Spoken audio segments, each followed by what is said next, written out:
உங்கள் தந்திவன் தொலைக்காட்சியில் கருடா தினமும் காலை 6 மணிக்கு காண தவறாதீர்கள்.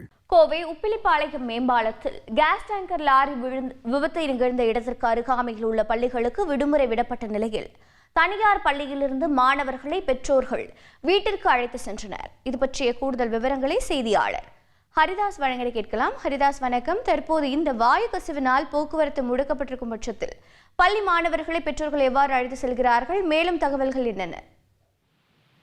கோவை மாவட்டத்தில் இன்று அதிகாலை அவினாசி மேம்பால பகுதியில் கேஸ் டேங்கர் லாரி கவிழ்ந்து விபத்துக்குள்ளானது. அதிலிருந்து கேஸ் கசிவு ஏற்பட்டதன் காரணமாக இன்று அதனை சுற்றியுள்ள அந்த விபத்து பகுதி நடந்த இடத்தை சுற்றியுள்ள அரசு மற்றும் தனியார் கல்லூரிகள் கிட்டத்தட்ட 15க்கும் மேற்பட்ட பள்ளிகளுக்கு விடுமுறை அளித்து மாவட்ட ஆட்சியர் அறிவிப்பு வெளியிட்டுள்ளார். இந்த சூழ்நிலையில இந்த விடுமுறை அறிவிப்பானது சற்று காலதாமதமாக கிடைத்தால் பெரும்பாலான பள்ளிகளில் குழந்தைகள் ஏற்கனவே பள்ளிக்கு வந்துவிட்டார். இந்த நிலையில் இந்த அறிவிப்பை தொடர்ந்து இந்த தகவல் கிடைக்கப்பட்டதும் பெற்றோர்கள் அந்த பள்ளிகளுக்கு விரைவில் சென்று தங்களுடைய குழந்தைகளை அழைத்து வருகின்றனர். மேலும் அந்த பகுதி முழுவதுமே போக்குவரத்திற்கு கட்டுப்பாடுகள் விதிக்கப்பட்டு யாரும் உள்ளே செல்ல தடை விதிக்கப்பட்டுள்ள சூழ்நிலையில் தற்போது இந்த அறிவிப்பு வெளியானதை தொடர்ந்து அனைத்து பெற்றோர்களும் 2 சக்கர மற்றும் 4 சக்கர வாகனங்களில் பள்ளிகளை நோக்கி படையெடுத்த வண்ணமே உள்ளனர்.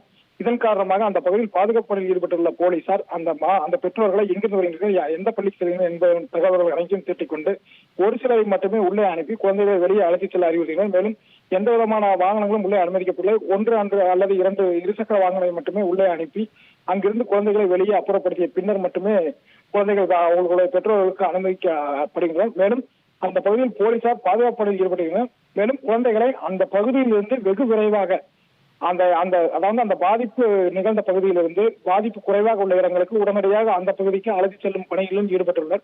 மேலும் தற்போது இந்த தகவல் தாமதமாக இருக்கிறதால் பெற்றோர்கள் வருவதிலும் சிக்கல்கள் ஏற்பட்டுள்ளது. இதனைத் தொடர்ந்து பள்ளி நிர்வாகம் உடனடியாக தங்களுடைய பள்ளி வாகனங்கள் இயற்றி அருகாமையில் உள்ள பகுதிகளுக்கு அழைத்து சென்று அங்கிருந்து பெற்றோர்களுக்கு ஒப்படைக்க தேவையான நடவடிக்கைகளும் மேற்கொண்டனர்.